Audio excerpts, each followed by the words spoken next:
Welcome to Drive the Daf, clear, structured explanation of the daily daf in 20 minutes. You can even follow in the car. Beitzah Daf Lamed Hey takes us to the end of the fourth chapter of the Masechta and begins the fifth.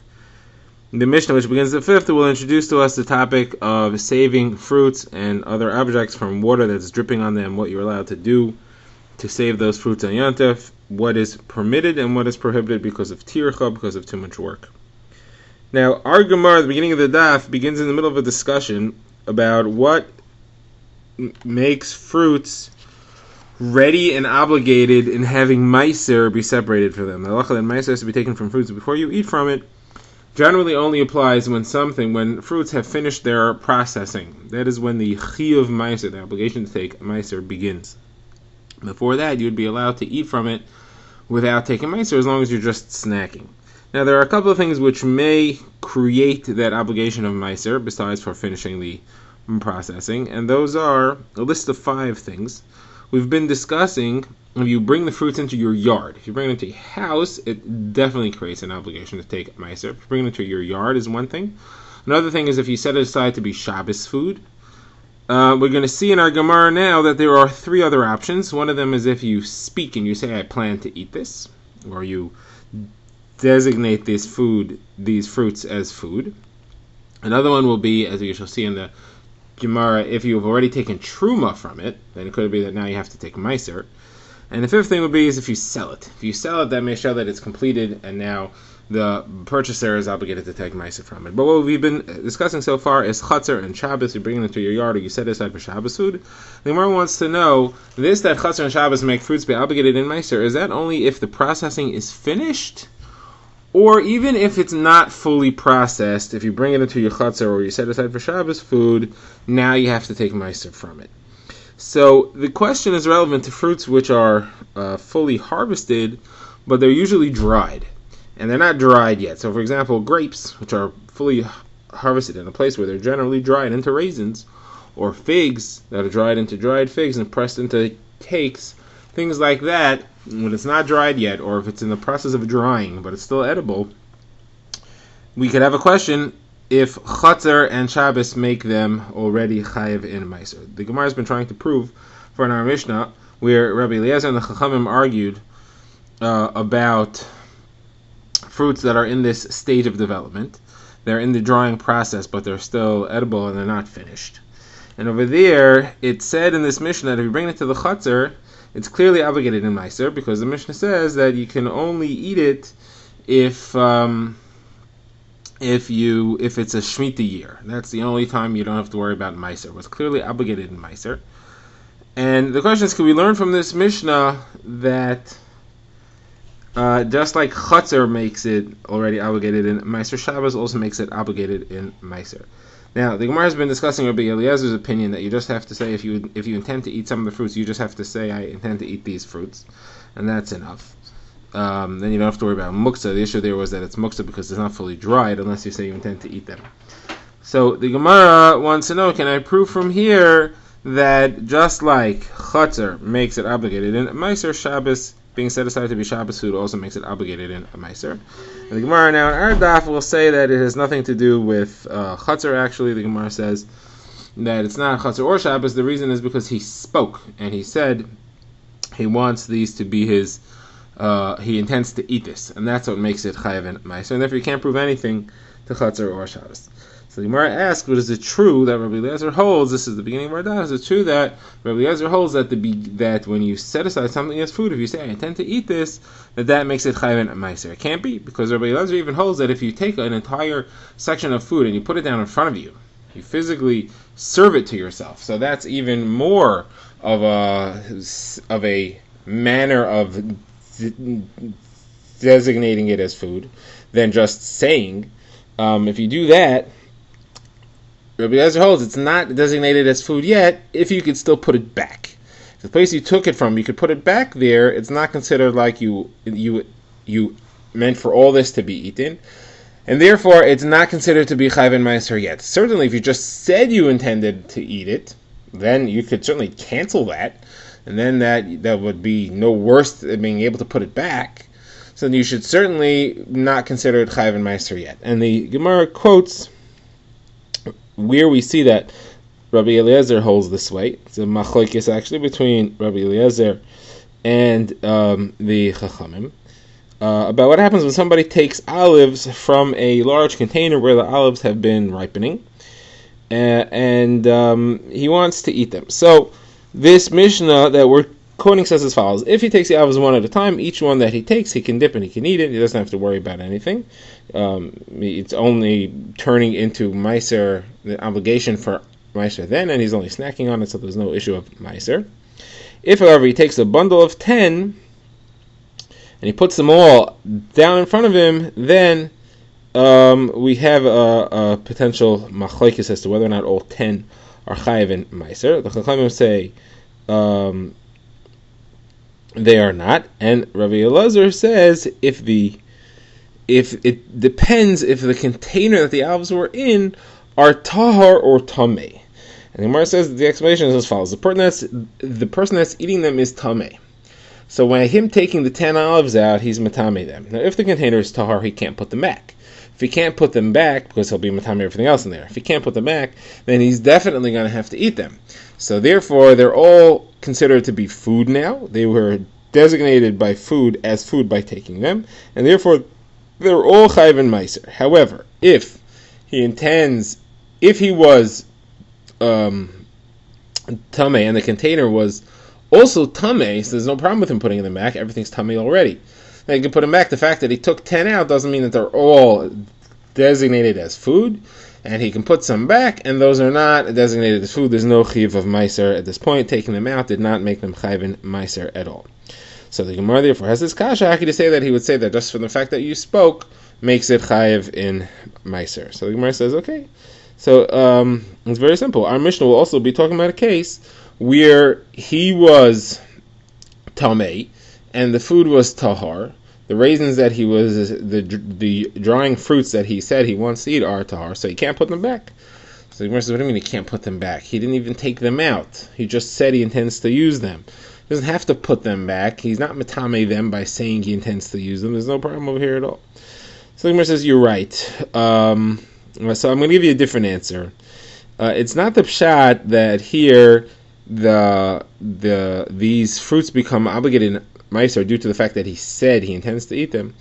You're right that it's because of chatzar, and you're right that you could also prove that the same thing would be in regards to Shabbos. Bringing fruits into your yard to dry and setting them aside to be Shabbos food all make them chayiv and meiser, even if they're not finished in their processing yet. However, this is only Rabbi Elazar's opinion, and as we've seen, the machlokes Rabbi Elazar and the Chachamim in the Mishnah, and we don't know what the Chachamim would hold. So the Gemara responds to that. The Gemara says, what do you mean? Rabbi Elazar and the Chachamim only argue as to what you have to do to designate it as being food so that it's not muktzah. Rabbi Elazar says you just have to say I want to eat from these fruits without specifying which, and the Chachamim say you have to mark off exactly which ones you want to eat. You have to say exactly which ones. So that's an argument as to whether you hold of breira or you don't hold of breira. But the Chachamim would certainly agree to everything else that Rabbi Elazar says, and therefore they would also agree to the concept that this Mishnah is saying that chatzar, the fact that you have them in your chatzar, makes them designated to be food, even though they're not finished the processing yet. So you could therefore prove that for Shabbos they would say the same thing. So the Gemara says here, no. Here the reason could be because we spoke. Because the person said, I intend to eat them. And it has nothing to do with the fact that it was...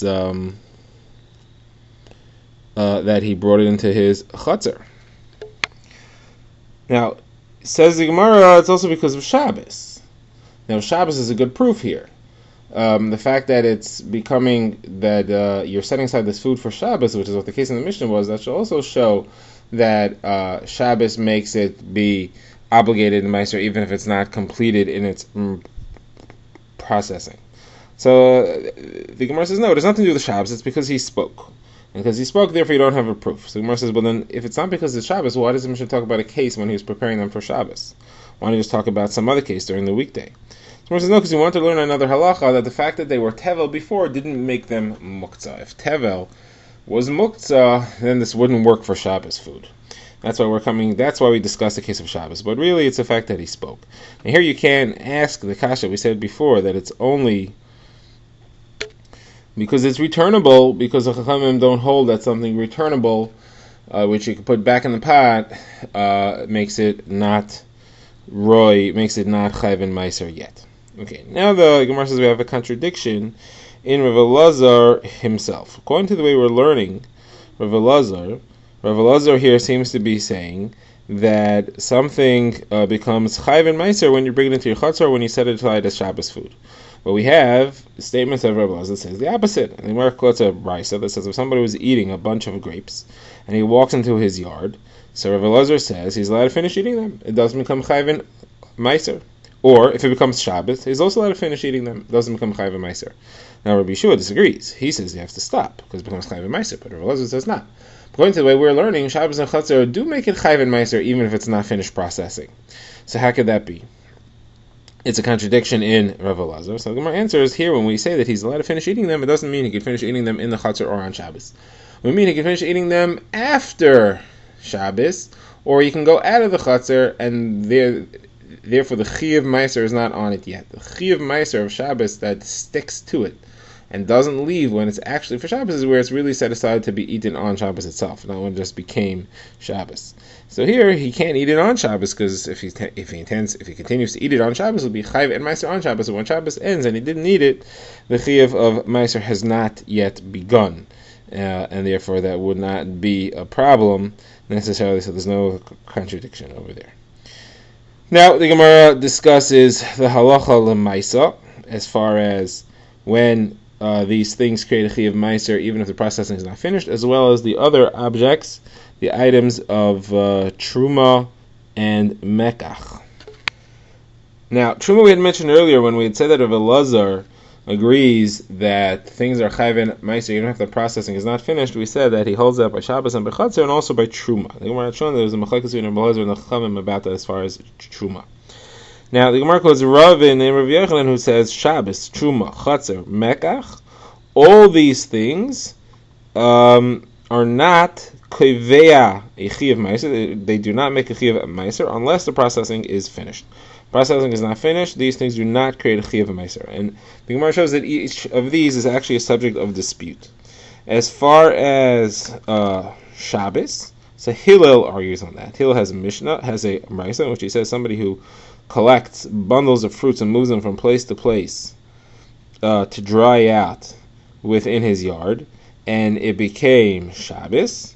So Yehuda says that Hillel holds that it's Aser, it's Chayven Meiser, and others disagree. Now, as far as that's Shabbos, as far as Chatzar, Rabbi Yaakov argues there, and he says even the processing is not finished, that creates a chiyuv meiser, because Rabbi Yaakov has a Mishnah where he says somebody who moves figs in his yard in order to dry them, into his yard in order to dry them, he's allowed to eat them, he's allowed to snack on them, and there's no chiyuv meiser yet, even though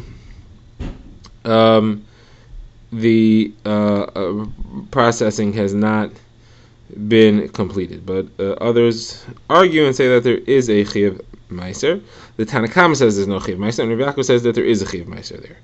Now, Rabbi Yehuda argues, and he says that there is no chiyuv meiser. So Rabbi Yaakov there holds that there is a chiyuv meiser when you move the figs into your chutzner to dry. As far as truma, Rabbi Eliezer argues.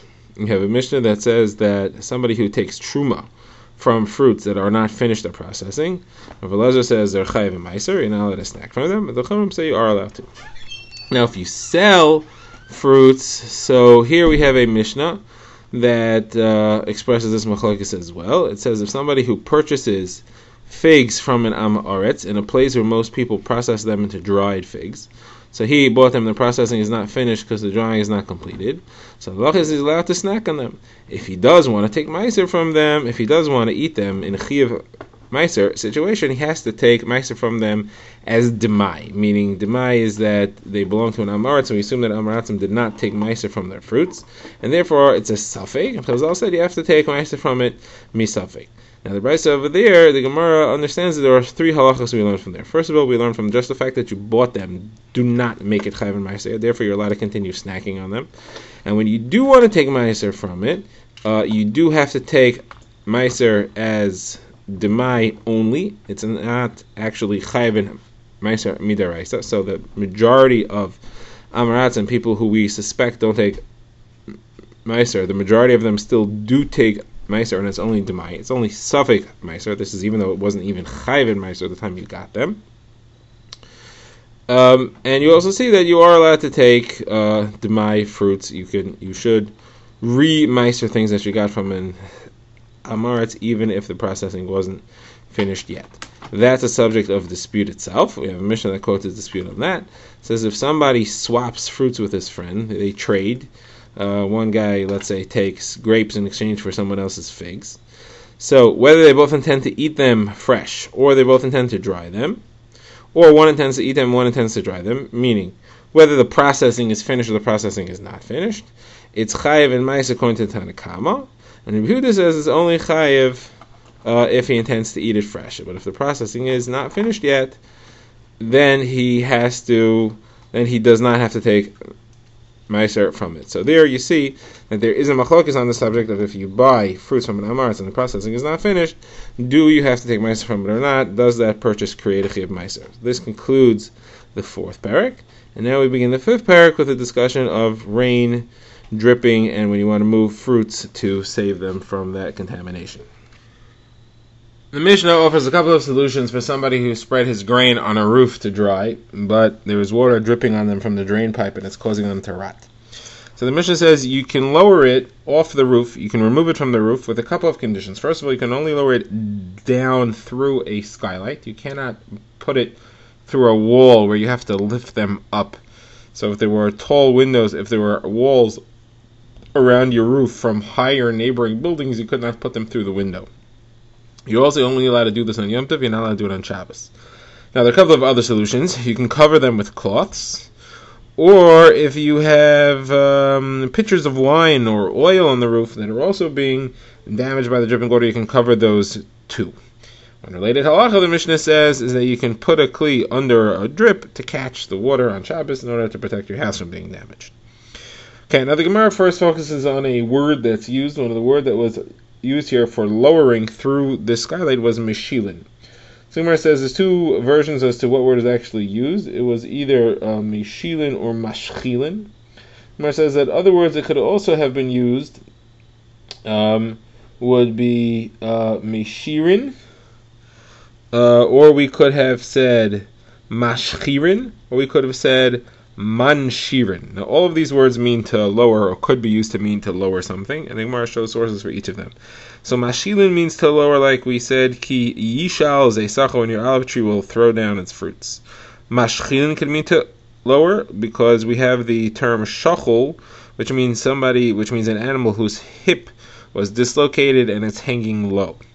The other three, we have mashirin, which means that hair falls off, like we see halacha in the Beitzah that a nazir is not allowed to rub his hair with earth because it causes them to fall off. It says shamashir eseser. Mashchirin could also fit because a mashchir, a shchor, is a razor because it causes hair to fall off. And a Mishnah that lists a shchor and a zug, which is a razor, and a pair of scissors as being subject to tumah, even if they're taken apart. And then the fifth word was manshirin, from the word noshir, and that means to drop. Like they have a Mishnah that says Misha Noshu Kalev B'mayim, somebody whose clothing fell into the water and they're wet, he's allowed to walk in them and doesn't have to be afraid that people will see him and think that he washed them. Now the Gemara continues, and the Gemara says, okay, let's go back to the Mishnah. The Mishnah said you can lower fruits off the roof. How much fruit are you allowed to move? At what point do we say it's too much work? So Gemara says, let's compare to the Mishnah that says you're allowed to clear boxes of produce out of a storehouse in order to be able to have place to serve your guests or for people to sit and learn in the base medrash. So over there it said 4 or 5 boxes. So here it should also be 4 or 5 boxes. The Mirza, you can't necessarily learn from there. There's reasons that should be stricter, and there's reasons that should be more lenient. Perhaps over there is more lenient because people need the space to learn. And in order to allow people to learn, we allow them to move. Or perhaps over there, because it's talking about Hilchos Shabbos, we don't have a fear that people are going to get carried away and move a lot of things, so we allow them to move 4 or 5 boxes. But here you couldn't move so much. On the other hand, over here there's financial loss. Your things are being destroyed. Over there you're not losing anything, so perhaps here we're more lenient. So you can't really learn anything from that Mishnah to here. Drive the Daf is a project of the Grand Woodlands Shul and is presented by Rabbi Yitzchak Landa. Find us on YouTube or subscribe to daily emails by emailing drivethedaf@gmail.com.